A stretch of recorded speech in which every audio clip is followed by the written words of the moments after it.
Bonjour à toutes et à tous, mes chers collègues. Je vous propose que l'on débute notre réunion de ce jour et nous avons aujourd'hui le plaisir et l'honneur d'accueillir Monsieur l'ambassadeur d'Allemagne en France. Monsieur l'ambassadeur, bienvenue. Merci de nous faire la joie et l'amitié d'être présent avec nous aujourd'hui dans notre commission. Je salue à cette occasion la présence du président du groupe d'amitié France-Allemagne, Sylvain Maillard, qui a constitué son groupe d'amitié hier. Et donc, je crois que c'était important de pouvoir l'associer ainsi que plusieurs membres du groupe d'amitié à notre réunion de ce jour. Nous sommes évidemment très reconnaissants de votre présence aujourd'hui puisqu'elle se place dans un contexte franco-allemand important et intense qui succède aux 60 ans, à l'anniversaire des 60 ans du traité de l'Élysée et d'un conseil des ministres franco-allemands extrêmement dense. Et donc nous serions évidemment très heureux de pouvoir vous entendre sur toutes les conclusions, les perspectives qu'ont été capables de dessiner ensemble le président de la République et le chancelier, ainsi que les ministres dans leur sphère de compétences respectives.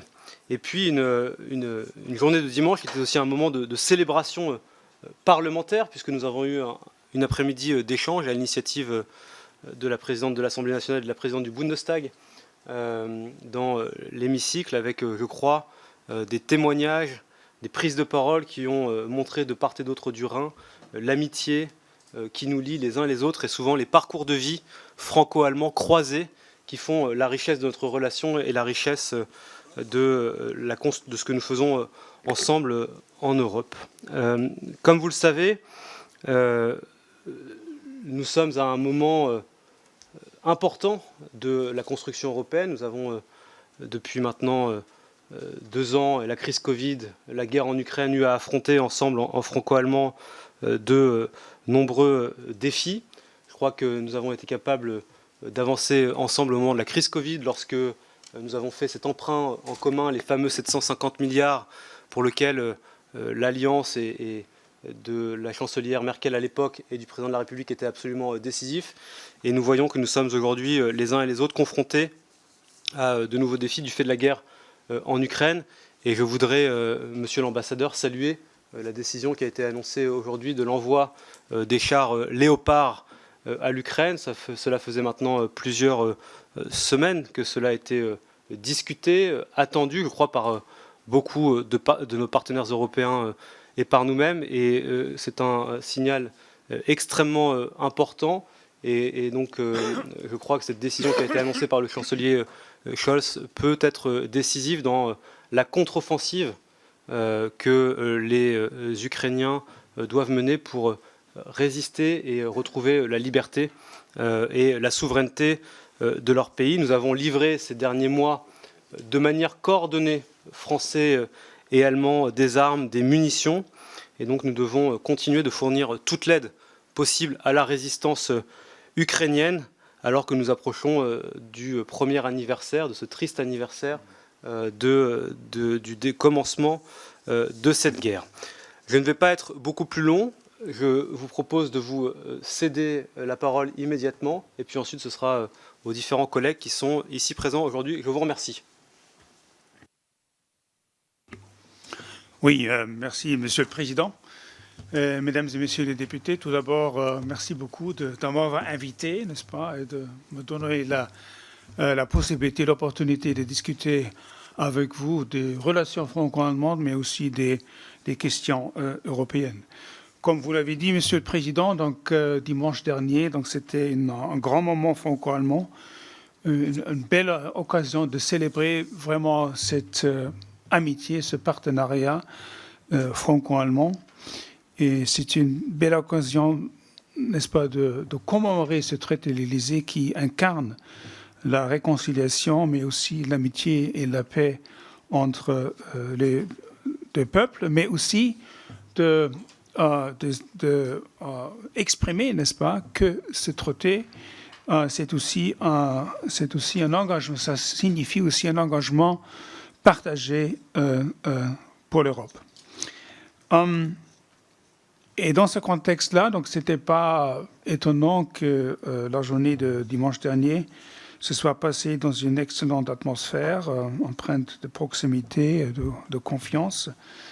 Et je pense que aussi le chancelier, dans son discours, il a vraiment souligné donc, le caractère singulier, particulier de ces relations-là. Et très probablement, quelques-uns de vous étaient là. Je pense qu'une assemblée telle qu'on a vue dimanche dernier, donc c'est peut-être unique dans le monde. Donc je ne peux pas m'imaginer deux autres pays où une telle réunion donc, serait possible. Il me semble que cette journée a aussi démontré que en dehors, n'est-ce pas, de l'expression de l'amitié, de cette ambiance très chaleureuse, que nous sommes d'accord sur un nombre de points très importants. Ça a été aussi exprimé dans une tribune qui a été publiée par le chancelier et le président de la République à la veille du 22 janvier. J'évoquerai seulement donc, quelques points principaux. Tout d'abord, et ça, à mon avis, c'est vraiment le point principal, que nous sommes d'accord en franco-allemand vraiment sur la nécessité de sauvegarder, de renforcer la souveraineté de l'Europe, y compris donc les capacités qui sont nécessaires pour renforcer cette souveraineté, y compris aussi des investissements dans les forces armées. Deuxième point, donc c'est la question de la résilience et de notre capacité à agir dans des domaines stratégiques pour notre avenir. Et finalement aussi de devenir le premier continent climatiquement neutre au monde. Troisièmement, très important, donc de créer des conditions pour que l'Europe devienne un espace de production de l'innovation de premier plan à l'échelle mondiale. C'est une question qui se pose particulièrement aussi dans le contexte de la discussion sur une réponse européenne au Inflation Reduction avec l'IRA. Puis il s'agit de renforcer le modèle unique européen pour que le progrès économique et social aille de pair avec la transition écologique en défi énorme. Il faut mettre en place l'union des marchés des capitaux, achever l'union bancaire, défendre les valeurs européennes qui sont au cœur du projet européen, c'est-à-dire la liberté individuelle de nos concitoyens, de nos citoyens, état de droit et participation à la vie démocratique. Et enfin, réaliser des progrès rapides et concrets en ce qui concerne donc l'élargissement de l'Union européenne et de la stabilisation de notre voisinage, tout en veillant à ce qu'une Union européenne élargie conserve sa capacité d'action. Donc c'est le contexte large, n'est-ce pas, de notre démarche franco-allemande.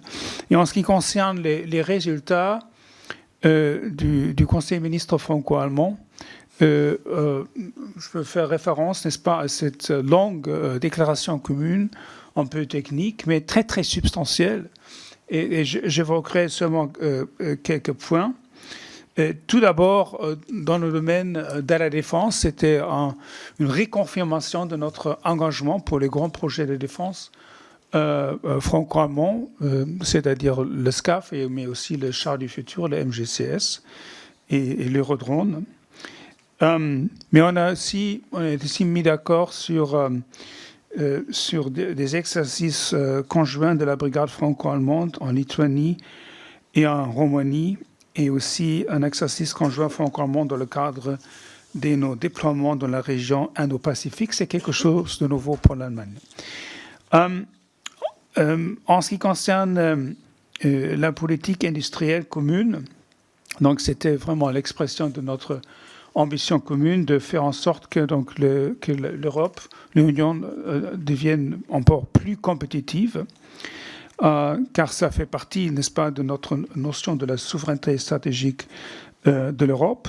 Et dans ce cadre-là, on a décidé une collaboration intensifiée dans le domaine de l'espace et du cyberespace. Dans le domaine de l'énergie, ce n'est pas toujours un domaine facile en franco-allemand, n'est-ce pas? Donc c'est bien connu. Mais de toute façon, donc, il y a un accord sur la nécessité de renforcer les énergies renouvelables, mais aussi de renforcer notre coopération sur le domaine de l'hydrogène. On a aussi décidé de créer une plateforme de dialogue franco-allemand portant sur les infrastructures de recharge de batteries et de ravitaillement en hydrogène, y compris donc l'extension de l'hydrogénoduc H2Med jusqu'en Allemagne. En ce qui concerne le futur de l'Union européenne, on a décidé, et ça a déjà commencé, la création d'un groupe de travail commun qui traite des questions de réforme institutionnelle de l'Union européenne. Vous savez que la France et l'Allemagne sont d'accord sur la nécessité vraiment de réformer les institutions européennes, y compris la généralisation du vote à la majorité qualifiée, du renforcement du Parlement européen. Nous sommes aussi donc ouverts aussi à une révision des traités. Donc, nous savons que c'est une question compliquée, mais c'était vraiment l'impression d'avoir une discussion approfondie entre la France et l'Allemagne sur ces questions-là, comment arriver vraiment à une réforme institutionnelle qui garantit que l'Union européenne soit plus capable vraiment de décider et d'agir. On a également discuté donc les liens entre les sociétés civiles et dans ce contexte, je voudrais mentionner le lancement du nouveau programme pour des jeunes hautement qualifiés qui s'appelle Génération Europe, Jeunes Talents franco-allemands. Il y avait une rencontre entre ce premier groupe de ce réseau avec le président de la République et le chancelier. C'était très réussi. Finalement, on a aussi décidé de coopérer étroitement dans le cadre de la recherche et de l'innovation, particulièrement sur les nouvelles technologies de batterie. Également un investissement d'1 milliard d'euros, la France et l'Allemagne chacun, dans l'initiative des champions technologiques européens. Et finalement, dans le domaine des transports, il y a un accord sur le déploiement de la ligne TGV reliant Paris à Berlin, ainsi que la liaison par train de nuit annoncée pour 2024, et aussi en instauration d'un premier ticket commun binational à destination des jeunes, dont la mise en œuvre est prévue pour l'été 2023. C'est une espèce d'interrail franco-allemand pour les jeunes, c'est-à-dire un ticket gratuit, si je ne m'abuse. On a également décidé encore de renforcer, n'est-ce pas, la coordination franco-allemande, c'est-à-dire d'organiser des concertations plus fréquentes dans les formats plus restreints au niveau des ministres et des chefs, avec des ordres du jour encore plus spécifiques et ciblés.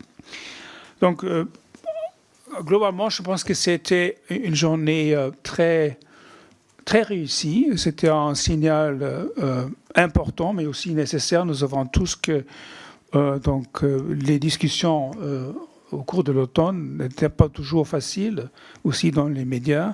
Il me semble que cette journée a vraiment, tout d'abord, la commémoration à la Sorbonne, et deuxièmement aussi le Conseil mixte franco-allemand avec, je pense, des résultats très concrets, très substantiels, ont vraiment contribué, n'est-ce pas, à nous donner une nouvelle impulsion aux relations franco-allemandes, et c'était vraiment aussi quelque chose qui était attendu par nos partenaires. C'est toujours un peu cette discussion et cette perception de nos partenaires dans l'Union européenne. D'un côté, donc, si la France et l'Allemagne sont trop proches, donc c'est un peu la crainte de directoire, mais si la France et l'Allemagne sont en désaccord, donc ça crée toujours des craintes, n'est-ce pas? Et de ce point de vue-là, je pense que cette journée, c'est aussi pas seulement un encouragement pour la France et pour l'Allemagne, mais pour toute l'Europe. Merci beaucoup. Moi, j'arrête ici, mais vous aurez beaucoup de questions. Effectivement, monsieur l'ambassadeur, il y aura beaucoup de questions. C'est pour ça que je demanderai aux collègues de respecter les 2 minutes, en commençant par le président du groupe d'amitié, Sylvain Maillard.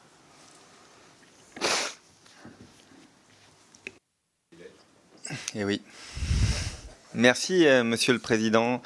Monsieur l'ambassadeur, vraiment très heureux de pouvoir vous écouter, de pouvoir vous interroger avec évidemment les collègues de la Commission des Affaires européennes et exceptionnellement aussi les membres du groupe d'amitié France-Allemagne qui est officiellement constitué depuis hier. Moi, je voulais vous poser deux questions. D'abord, vraiment revenir peut-être rapidement sur un moment qui a été extrêmement fort et que nous avons vécu, que vous avez parfaitement décrit, que le président Glad a aussi décrit, un moment très fort d'union qui nous a fait du bien. Je vous le dis, c'est très humain, mais qui nous a fait du bien d'être ensemble et de rencontrer aussi nos collègues parlementaires allemands. Vous savez, on a eu l'occasion d'en parler ensemble il y a quelques jours. Nous souhaitons, dans le cadre du groupe d'amitié, de pouvoir renforcer, comme vous l'avez dit d'ailleurs, vous en avez parlé, des coopérations entre ministres, d'être plus efficaces, peut-être se parler plus de façon formelle et informelle. Nous souhaitons, et je souhaite mettre en place le même type de relation entre députés pour cette relation parlementaire, qu'on puisse se connaître au fond qui est spécialiste, en fonction évidemment de nos orientations politiques, et ça facilitera, mais qui est spécialiste de tel ou tel sujet, et on pourrait créer des coopérations entre nos deux parlements, je crois qu'il serait très profitable pour mieux comprendre, pour mieux se comprendre et renforcer notre amitié de façon très constructive et je crois très efficace. Je voulais aussi vous interroger sur un autre point, je crois qu'il pourrait être un fil directeur de ce mandat. Comment renforcer les relations entre la France et l'Allemagne dans les années qui viennent auprès de notre jeunesse ? On a différents textes qui vont arriver, qui vont renforcer.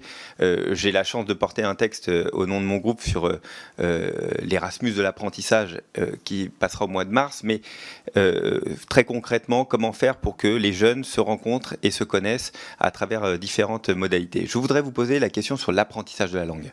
Vous savez, c'est un point fondamental. L'apprentissage s'écroule en France, s'écroule en Allemagne. Comment faire pour renforcer l'apprentissage de l'allemand en France et du français en Allemagne? Je vous remercie.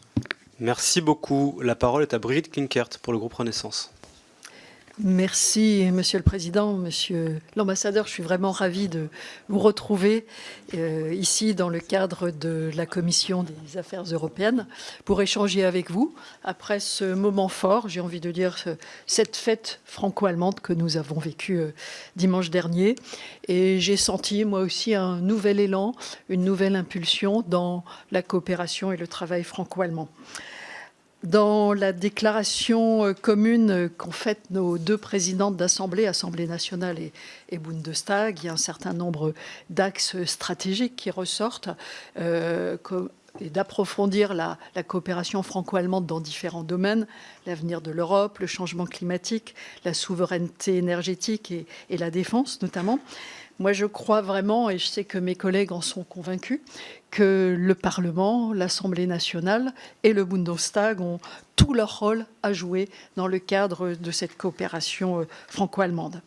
Vous savez aussi l'engagement fort de l'Assemblée parlementaire franco-allemande, qui effectivement est la seule assemblée binationale au monde. Et là aussi, lors de la réunion de bureau que nous avons tenue lundi dans cette salle même, on a senti une réelle volonté, j'ai envie de dire, d'avancer encore plus vite qu'on ne l'a fait jusqu'à présent. Vous savez que nous avons mis en place des groupes de travail sur l'avenir de l'Europe, la souveraineté énergétique, l'harmonisation entre nos deux pays des directives européennes. Et puis, nous avons amorcé et nous allons développer encore le travail des commissions de l'Assemblée nationale et du Bundestag. Vous avez évoqué de votre côté la feuille de route du Conseil des ministres franco-allemands. Je ne vais pas y revenir. Pour moi, ce qui est important, et ça rejoint la question du président du groupe d'amitié, ce sont les jeunes. Il faut vraiment que demain, on transmette le flambeau aux jeunes par la mobilité des jeunes qu'il faut favoriser. On a démarré, et par l'apprentissage des langues. Donc moi aussi, je souhaiterais vous entendre sur ce sujet. Merci, Monsieur l'Ambassadeur. Merci beaucoup. La parole est à Pierrick Berthelot pour le Rassemblement national. Oui, merci Monsieur le Président, Monsieur l'Ambassadeur. Ce dimanche, nous fêtions le jubilé du traité de l'Élysée, ce qui a permis à nos gouvernements de célébrer l'amitié franco-allemande. Mais force est de constater que ces liens sont toujours ténus, pour ne pas dire fragiles. Les choix industriels et énergétiques faits par l'Allemagne ne concourent pas à renforcer cette amitié. Il ne me semble pas nécessaire de nous attarder sur ces choix, tant les exemples sont nombreux. Des Apaches au lieu du Tigre, les fusées de SpaceX et non celles d'Ariane, ou encore l'achat de Poséidon américain pour n'en citer que quelques-uns, l'amitié n'exclut pas la franchise. C'est sur le plan culturel que l'amitié d'un peuple peut se construire, bien plus que sur le plan économique ou institutionnel. Or, l'enseignement de l'allemand est passé de 600 000 élèves en 1994 à 147 000 aujourd'hui. Le nombre de professeurs d'allemand est passé de 10 189 en 2006 à 5 801 en 2021. Le CAPES d'allemand voit seulement 28% des postes pourvus. Nous savons tous que la langue est non seulement le premier moyen de communication, mais porte également une vision du monde. La partager, la comprendre et l'apprendre est donc indispensable pour renforcer nos liens. Quoi que puisse dire le gouvernement français, nous ne pouvons que déplorer la situation en France vis-à-vis de l'apprentissage de l'allemand. Monsieur l'ambassadeur, pourriez-vous nous dire quel est l'état de l'apprentissage du français outre-Rhin et quelles sont les mesures qui sont prises afin d'en favoriser l'apprentissage et ainsi fortifier nos relations? Je vous remercie. Merci beaucoup. La parole est à Daniel Obono pour le groupe de la France Insoumise.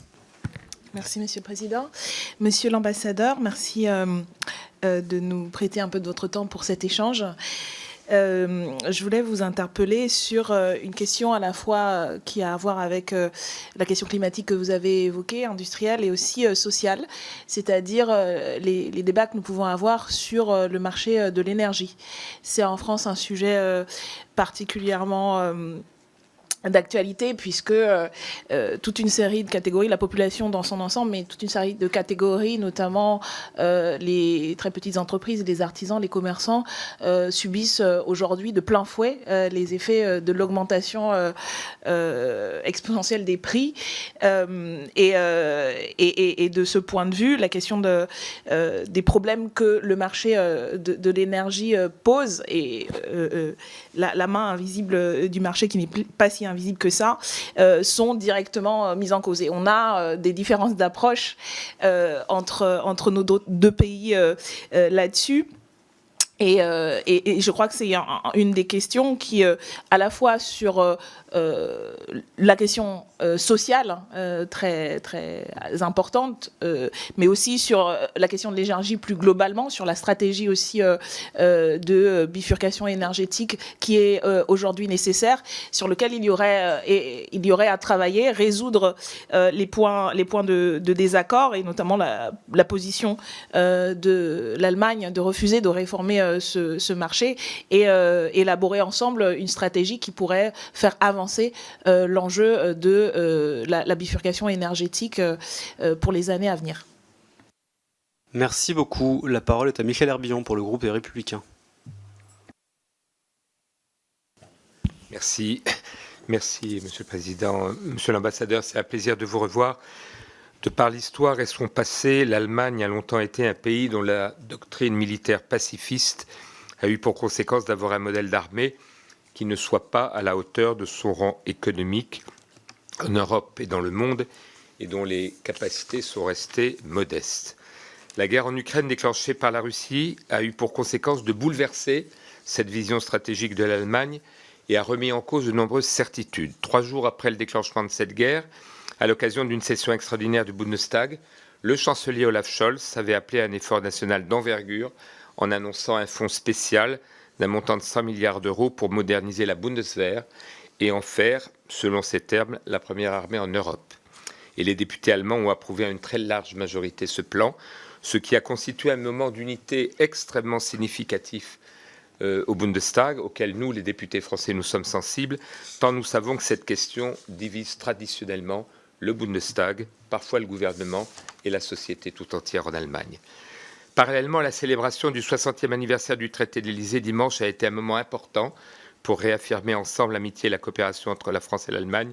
Comme l'ont dit les collègues, et c'est ce que j'ai ressenti, et comme l'a dit notre président, c'était un moment fort et émouvant. Il n'en demeure pas moins que les avancées communes, Monsieur l'ambassadeur, apparaissent modestes sur le plan de la défense à l'issue du Conseil franco-allemand de défense et de sécurité. Près d'un an après le début de la guerre en Ukraine, nous sommes pourtant à l'heure des choix. Et à travers le choix de l'Allemagne dépend notamment l'avenir de la politique européenne de la défense. Alors pouvez-vous nous éclairer notre commission concernant la mise en application de ce fonds spécial de 100 milliards? Est-il prévu ensuite d'augmenter durablement le budget de la défense allemand sur le modèle, enfin à l'instar par exemple de la loi de la LPM française qui s'étale sur 2024-2030? J'ajoute que le tiers du fonds a été consacré à l'achat de F-35. Et ma deuxième et dernière question, Monsieur le Président, rassurez-vous, comment l'Allemagne conçoit-elle l'Europe de la défense? La guerre en Ukraine, les prises de position de votre pays, de la Pologne, des pays baltes, les différences, voire les divergences stratégiques entre la France et l'Allemagne dans le domaine de la défense ne mettent-elles pas en question l'Europe de la défense et le concept de boussole stratégique? Considérez-vous ce choix de l'Europe de la défense comme un choix stratégique pertinent ou la concevez-vous uniquement comme complémentaire et secondaire de votre implication, de l'application de votre pays au sein de l'OTAN? Merci, cher collègue Herbillon. Vous aviez eu des collègues économes en parole, vous avez récupéré leur temps. La parole est à Frédéric Petit pour le groupe démocrate. Pardon, excuse-moi. Je voulais récupérer ce temps, Michel, si en plus tu ne me donnes pas le micro. Monsieur le Président, Monsieur l'Ambassadeur, mes chers collègues, je ne vais pas, évidemment, je m'inscris dans tout ce qui vient d'être dit. Je suis, je vous le rappelle, député des Français qui habitent en Allemagne, donc je suis extrêmement concerné. Je suis on va dire un historique de ce qui s'est passé au cours du précédent mandat sur tout le travail que nous avons réussi à faire. Mais, Monsieur l'Ambassadeur, je voudrais vous interroger sur deux sujets peut-être moins visibles, qui sont sortis dimanche et qui m'intéressent beaucoup.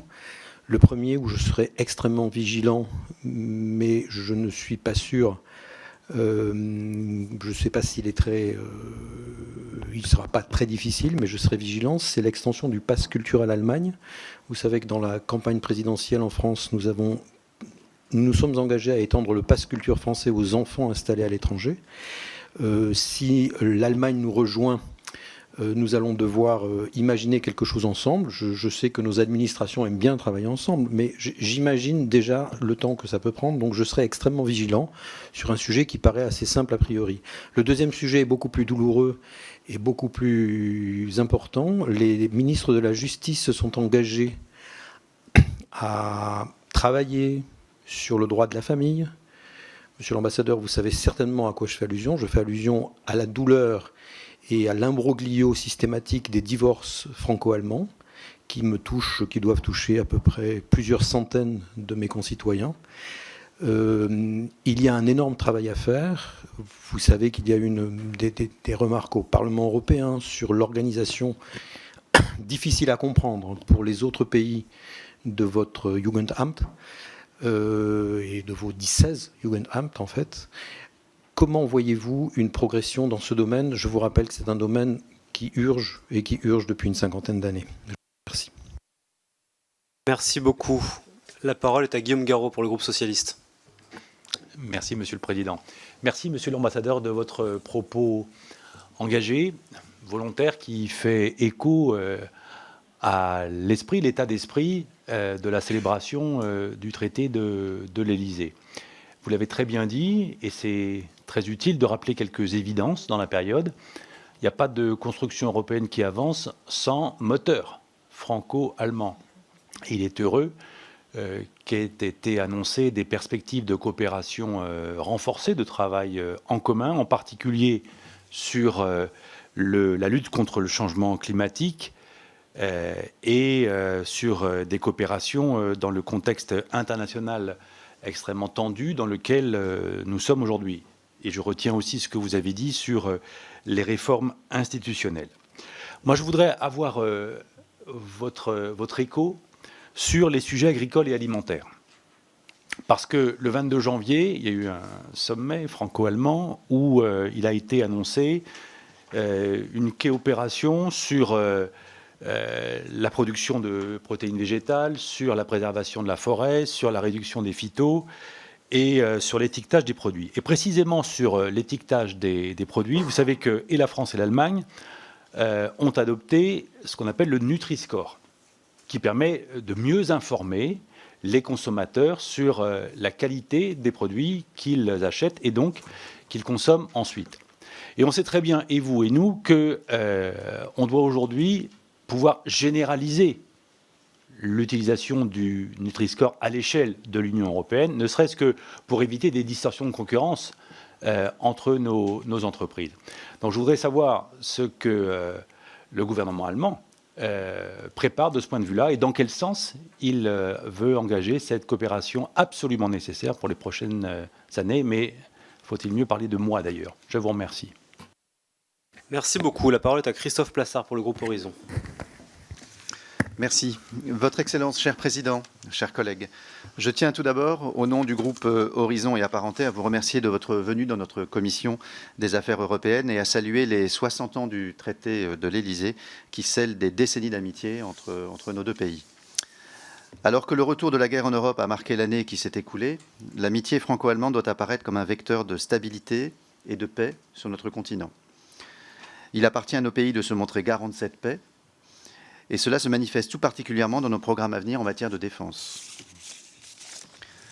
Nous avons en effet en commun deux programmes majeurs de défense que sont le MGCS, Main Ground Combat System, et le système de combat aérien du futur, le SCAF.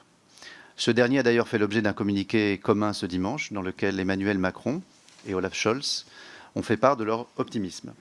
Cependant, si nos pays donnent l'impulsion majeure de ces programmes, il revient aux industriels d'avancer et de finaliser les accords qui représenteront des milliards d'euros d'investissement.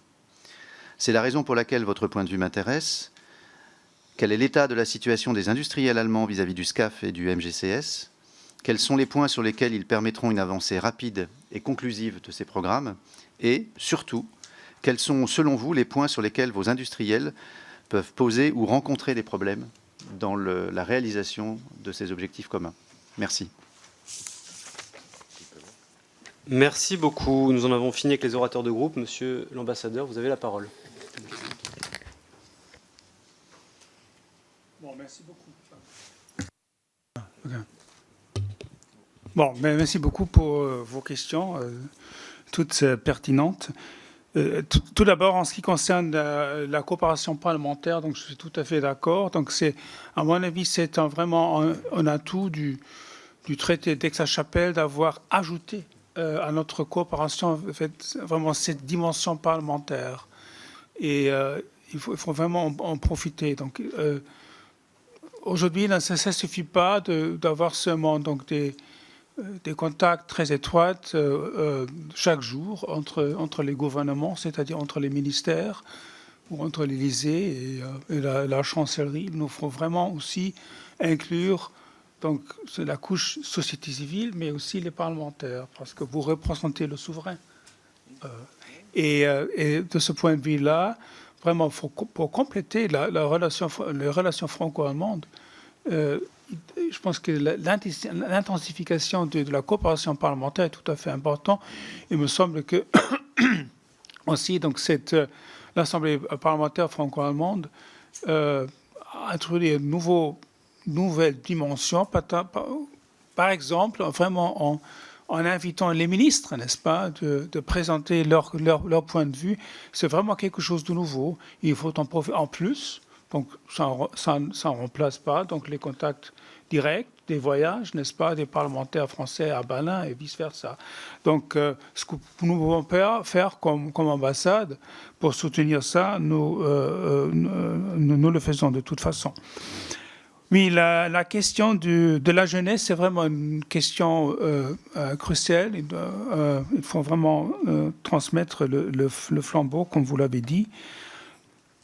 De ce point de vue-là, donc, il y a plusieurs dimensions. Je pense que sur le plan des Erasmus, ça fonctionne assez bien. Il y a encore du travail à faire sur le plan de la formation professionnelle. Et ça, donc, à mon avis, c'est un champ où on peut-être pourrait faire mieux encore. Faciliter vraiment les échanges sur le domaine de la formation professionnelle, de l'apprentissage. Et ça commence dans les régions transfrontalières sur ce point-là. Donc, on vient de conclure un accord. Mais donc, il faut aussi inclure donc, ces régions donc, qui ne sont pas près de la frontière. Et sur ce point-là, donc, je pense qu'il faut vraiment soutenir des activités à cet égard. Troisièmement, la question de l'apprentissage de la langue. Donc, c'est un casse-tête, apparemment. Donc, c'est-à-dire les parts de l'autre. Donc, les tendances sont les mêmes. Donc, tendance vers l'espagnol. Donc, on n'a rien contre l'espagnol. mais le fait que de plus en plus, donc, les jeunes gens s'orientent vers l'espagnol et au détriment du français ou de l'allemand, donc c'est inquiétant. C'est-à-dire en Allemagne, encore, le français prend la deuxième place dans les écoles comme langue étrangère, tandis que l'allemand en France, c'est la troisième place. Donc il y a certaines différences là. Qu'est-ce qu'on peut faire? Donc on vient d'adopter deux stratégies. Une stratégie en Allemagne pour soutenir l'apprentissage du français. Et ici en France, le ministère de l'Éducation a décidé une stratégie pour soutenir l'apprentissage de l'allemand.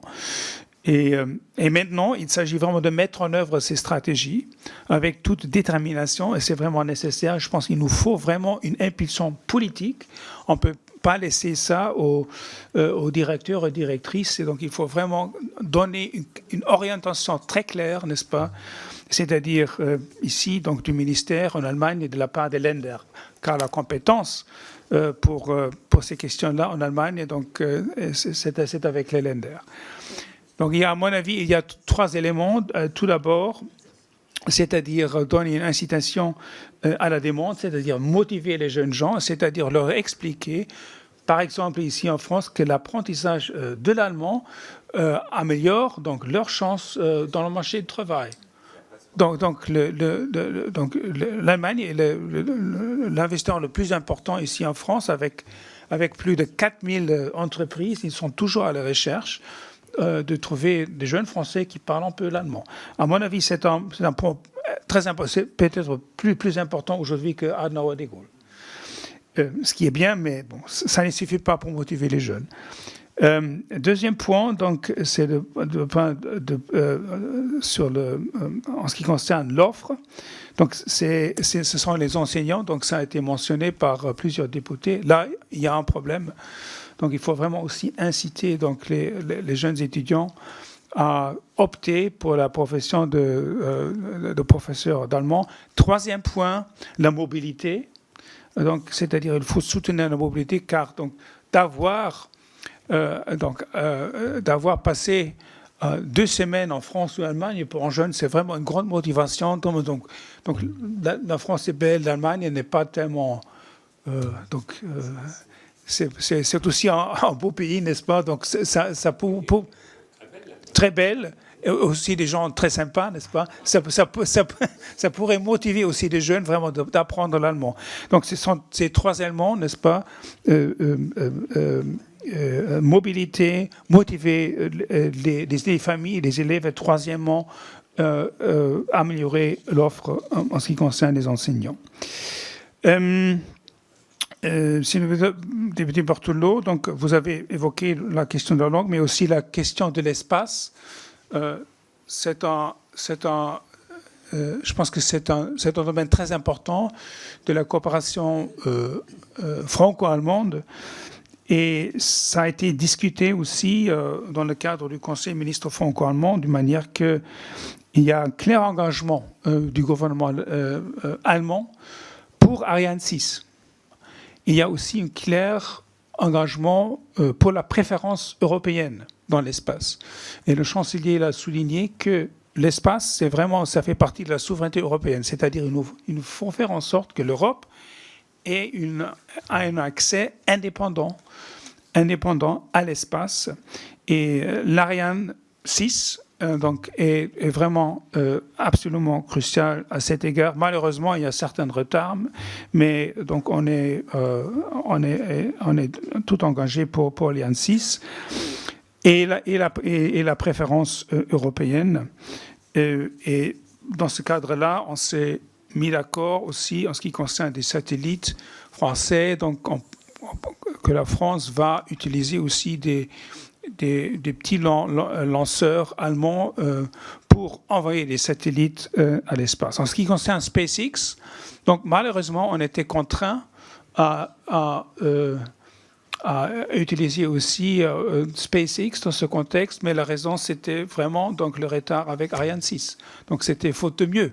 Donc, il y avait une certaine urgence en ce qui concerne certains satellites. Et dans ce cas-là, donc, on était obligé, malheureusement,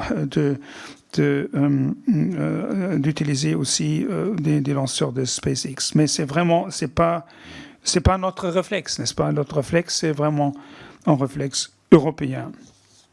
Madame la députée Obono, l'aspect social, nous sommes dans une crise énergétique.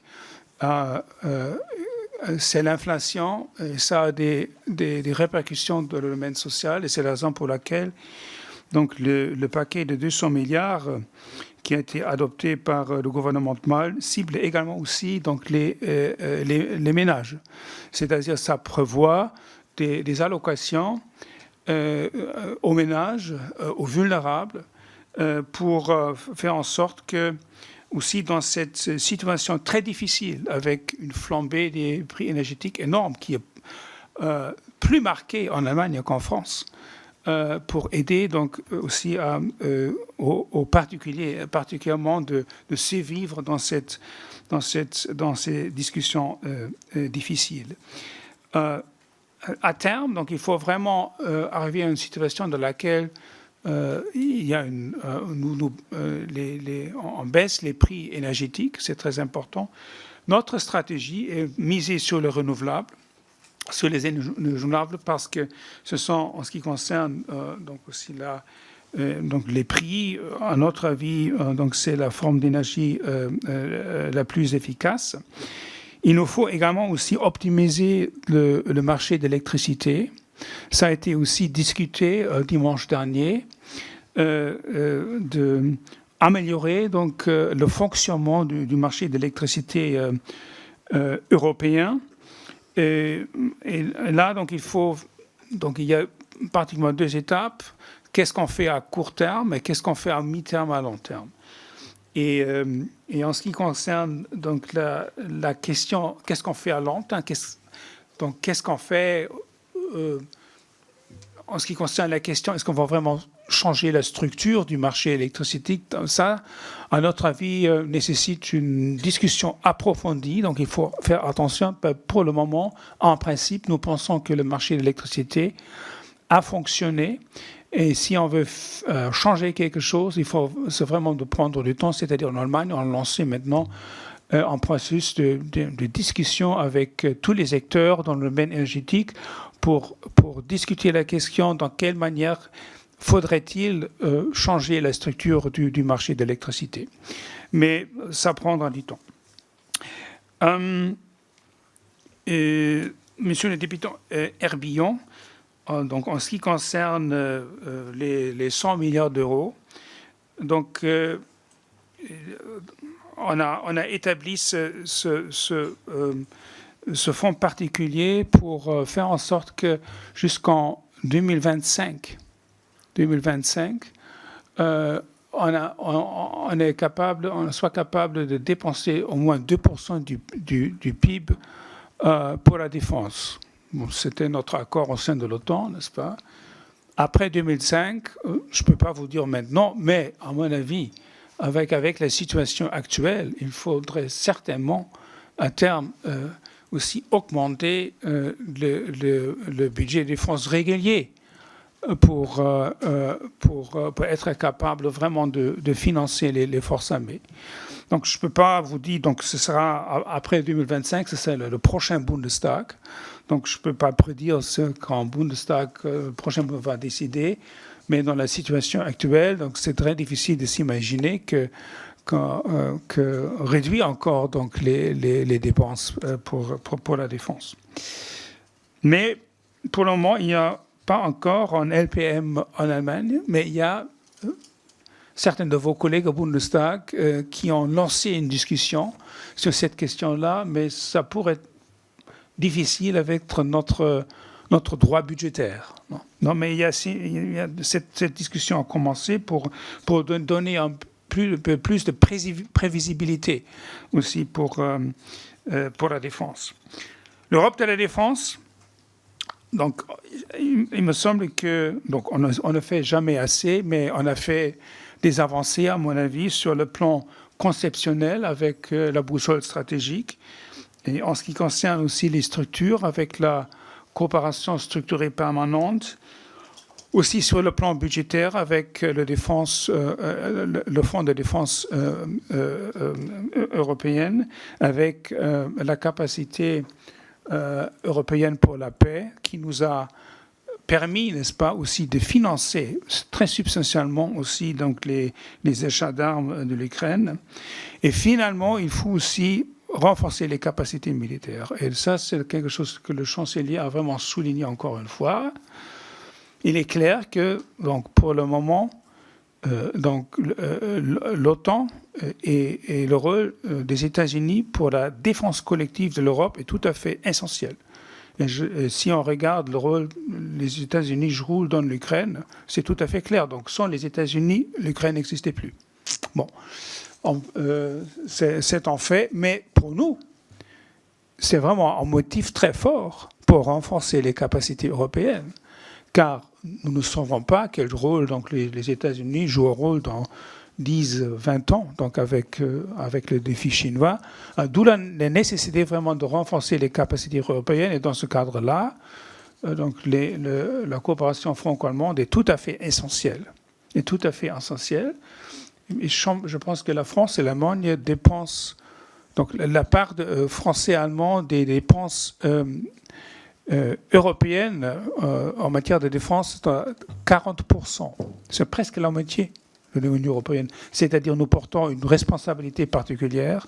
Et c'est la raison pour nous, car le chancelier a dit, pour nous, donc, les grands projets de défense franco-allemande sont vraiment une priorité stratégique, une priorité absolue. Est-ce que c'est facile? Non, c'est compliqué. Car les projets sont très compliqués. Et c'est aussi mon réponse à la question qui a été posée par monsieur le député de l'Horizon. Sur le SCAF, il me semble que on a fait une avancée, car on s'est mis d'accord sur l'entrée dans la phase 1B, donc qui doit finir par un démonstrateur en 2027. C'était compliqué, mais finalement, on s'est mis d'accord avec l'aide aussi donc, de la chancellerie de l'Élysée. C'est-à-dire les deux gouvernements ont vraiment travaillé avec les industriels pour trouver un accord. En ce qui concerne le MGCS, le char, on est encore en discussion. Et ce qui est important pour nous, donc on a reconnu, en ce qui concerne le SCAF, on a reconnu le pilotage français. Mais en contrepartie, donc il s'agit maintenant du pilotage allemand en ce qui concerne le char. Et ça, c'est en discussion maintenant, mais je suis tout à fait confiant qu'on va trouver aussi un accord sur cette question-là. Mais pour vos collègues dans le Bundestag, c'est très important d'avoir un équilibre, n'est-ce pas, en ce qui concerne les deux projets. Puis, monsieur le député Petit, donc, le pass culturel, donc, j'ai discuté avec madame la ministre Roth. Elle m'a dit donc c'est une idée merveilleuse. On va faire la même chose en Allemagne. C'est-à-dire on a maintenant un échange sur la question comment est-ce que la France a organisé ça et qu'est-ce qu'on peut apprendre de la France en ce qui concerne un pass culturel, car il faut vraiment motiver aussi les jeunes gens sur le plan de la culture. Faire quelque chose ensemble, c'est une très belle idée, je pense. Donc, mais tout d'abord, il faut peut-être on fait ça dans deux étapes. Tout d'abord, on fait aussi un pass allemand. Dans une deuxième étape, on fait un pass culturel franco-allemand. Mais c'est un peu la même chose qu'on fait maintenant sur la place des trains, n'est-ce pas, des billets de train. En ce qui concerne le droit de la famille, donc je dois avouer que donc je ne connais pas l'état actuel des choses. C'est comme ça, mais je peux revenir vers vous pour plus de détails. Et c'est un peu la même chose en ce qui concerne la question du Nutri-Score. Donc sur ce plan-là, je dois revenir vers vous, monsieur. Bon. Merci beaucoup. Merci, monsieur l'ambassadeur. J'ai encore d'autres demandes de questions. Madame Constance Le Grip pour le groupe Renaissance. Merci, Monsieur le Président. Monsieur l'ambassadeur, merci de vous prêter à cette rencontre quelques jours après la célébration du 60e anniversaire du traité de l'Élysée, le sommet franco-allemand et une nouvelle réunion de l'Assemblée parlementaire franco-allemande.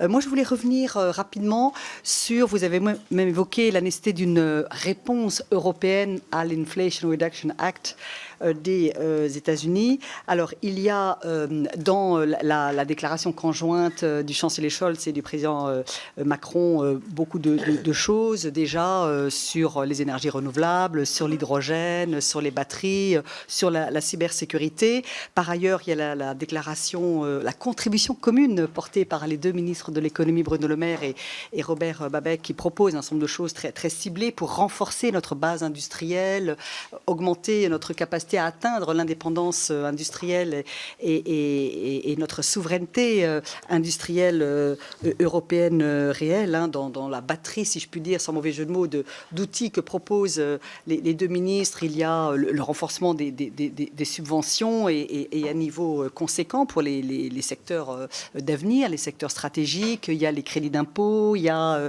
l'assouplissement du régime d'aide d'État qui doit se poursuivre par-delà l'aspect temporaire.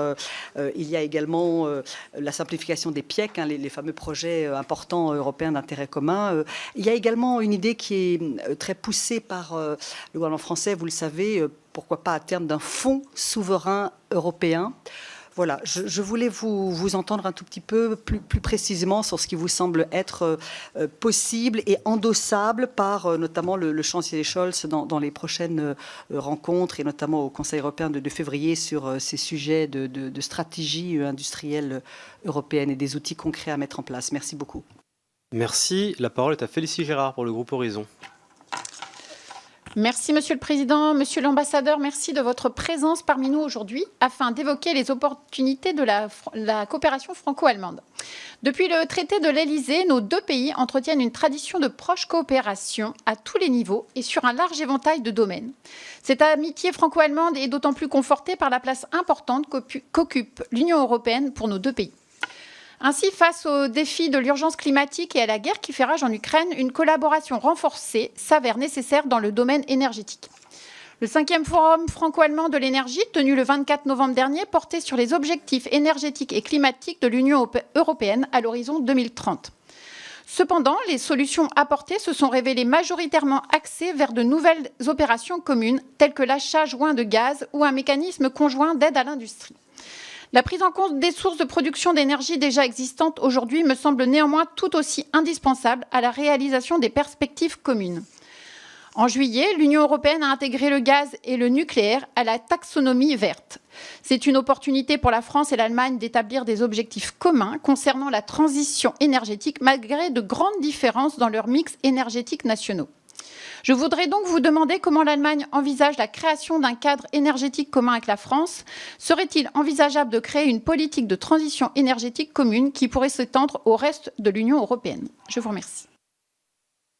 Merci beaucoup. Est-ce qu'il y a d'autres demandes de prise de parole? Non. Dans ce cas, monsieur l'ambassadeur, vous pouvez répondre à ces deux questions. Oui, en ce qui concerne l'Inflation Reduction Act, l'IRA, donc c'est vraiment une question très importante. Donc on va discuter de ça. Donc les chefs d'État et de gouvernement européens dans le cadre du prochain Conseil européen et l'autre donc en février et également en mars. Donc ça a été discuté également dimanche, n'est-ce pas? Donc on est tout à fait d'accord qu'il faut donner une réponse convaincante à l'Inflation Reduction Act. Tout d'abord, l'Inflation Reduction Act, donc c'est un paquet de mesures ce qui est très bon pour le climat, mais malheureusement qui inclut aussi donc des mesures discriminatoires à l'égard de l'Union européenne. C'est-à-dire qu'il faut aborder cette question-là dans deux directions. Tout d'abord, il faut négocier avec les Américains en ce qui concerne la mise en œuvre donc de cette loi. C'est en cours, aussi avec un certain succès en ce qui concerne donc les premières exemptions, je pense, pour les voitures électriques. Ça, c'est déjà important, mais ça ne suffit pas. Mais finalement, ça a été dit par le chancelier, mais la France et l'Allemagne sont d'accord pour ça. Sur ce point-là, il faut convaincre donc, les États-Unis de traiter donc, l'Union européenne comme des partenaires des Américains, donc les Canadiens et les Mexicains. C'est-à-dire comme un partenaire qui a un accord de libre-échange avec les États-Unis. Et dans ce cas-là, donc, je pense qu'on serait déjà dans une meilleure position. Et ça, donc, la Commission européenne est en train de discuter donc, cette question très importante avec les États-Unis, y compris aussi donc, l'ambition d'obtenir aussi d'autres exceptions. Deuxième point, c'est la question qu'est-ce que l'Union européenne peut faire pour améliorer sa compétitivité. Et c'est-à-dire pas seulement pour se protéger, mais aussi pour devenir plus compétitif. Et sur ce plan-là, donc il y a plusieurs propositions sur la table. La France a présenté ce premier Made in Europe. Madame von der Leyen a tenu un discours à Davos qui était très important également. Nous attendons encore une évaluation de la Commission en ce qui concerne donc, les conséquences de l'IRA, premièrement. Deuxièmement, quelle conclusion il faut tirer donc, de cette analyse-là. Principalement, ce que nous pensons maintenant, donc on attend encore donc, ces analyses de la Commission, mais je pense qu'on est d'accord qu'il faut penser donc, sur une flexibilisation de l'application des règles de la compétition et de concurrence de l'Union européenne, c'est-à-dire flexibiliser donc, la pratique des États. Ça, c'est important, mais ce n'est pas une discussion facile, car il y a aussi d'autres États qui sont un peu réticents. Mais ça, deuxièmement, il faut agir beaucoup plus vite en ce qui concerne donc, les grands projets européens, donc les projets d'intérêt commun, les PIEC. Donc ça dure maintenant 2 ans, et je pense qu'il faut dramatiquement réduire le délai dans lequel la Commission décide donc la question des aides à ces projets très importants. Troisièmement, il y a la question du financement. Et sur ce plan-là, on attend encore donc l'analyse de la Commission, mais il semble que, en ce qui concerne donc les fonds existants, donc les ressources existantes, c'est-à-dire New Generation Europe et Repower EU, donc il y a encore des ressources considérables qui n'ont pas été exploitées. Ce sont des centaines de milliards d'euros. C'est-à-dire, dans une première étape, il faut vraiment donc je pense, 80% de ce fonds n'ont pas encore été dépensés. C'est-à-dire là, peut-être dans un cadre du repackaging, on pourrait penser donc qu'est-ce qu'on pourrait faire dans ce cadre-là pour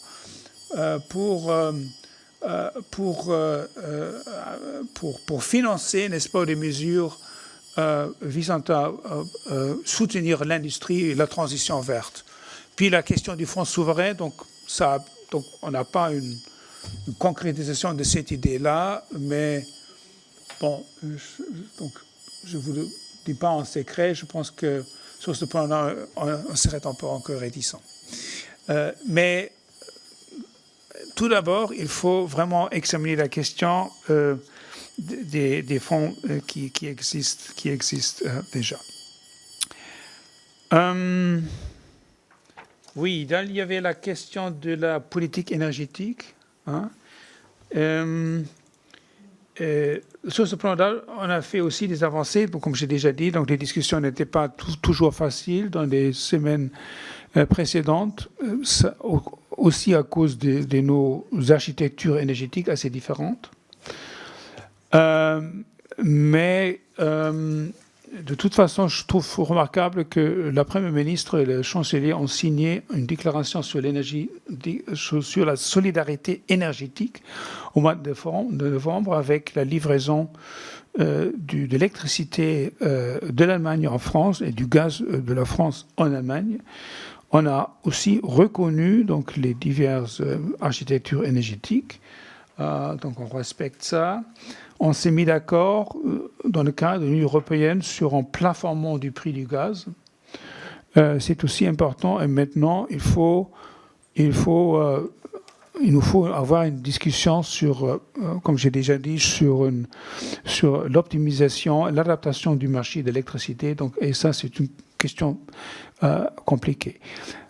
Je pense que, en ce qui concerne une approche commune, donc sur ces questions-là, il faudrait trouver une approche commune. En dehors de cela, il me semble bien que sur le nucléaire, on n'est pas d'accord, mais on est d'accord sur la nécessité vraiment de renforcer les énergies renouvelables. Et sur ce point-là, je pense qu'on a décidé de renforcer la coopération, particulièrement en ce qui concerne l'hydrogène. Ça, c'est vraiment important. Et c'est la raison pour laquelle on a lancé, enfin encore aussi, un projet d'intérêt commun dans le cadre de l'Union européenne. C'est-à-dire qu'il y a là un grand champ sur lequel donc, on pourrait coopérer, un champ sur lequel on va coopérer certainement. Sur la question du marché de l'électricité, il nous faut encore une discussion approfondie dans quelle direction nous allons marcher.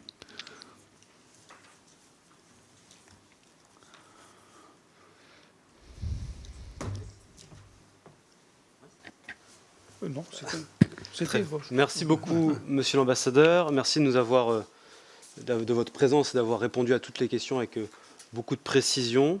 Chers collègues, je vous remercie pour votre participation. On se retrouve mercredi prochain pour l'audition de l'ambassadeur de Suède en France pour qu'il nous présente les priorités de la présidence suédoise du Conseil de l'Union européenne. Et je vous souhaite à toutes et tous une belle fin de journée. À bientôt. Merci beaucoup pour votre attention. Merci.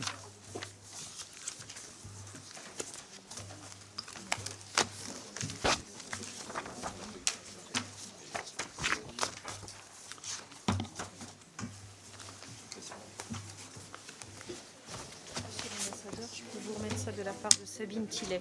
Oui, merci. Ouais. Oui, monsieur. Vous avez pris beaucoup de soin et je vous en remercie à répondre précisément aux questions. Et ça, c'est pas si fréquent. Ah oui. Mais vraiment, merci. Mes collègues ont pensé ça aussi. Oui, très bien. Non, c'est... Et alors, vous étiez, je vous ai écouté sur LCI. Oui. Vous étiez très bien. Oui. Ah non, c'était sur... LCI. LCI, oui, Rochepin, oui. C'était très bien. Oui, merci beaucoup. Mais bon, moi, je suis un fan. Non, vous avez un regard bienveillant. Très bienveillant. Mais j'ai des collègues dimanche qui m'ont dit « Ah, je viens de la part de M. Lucas, l'ambassadeur. Il m'a dit de vous parler parce que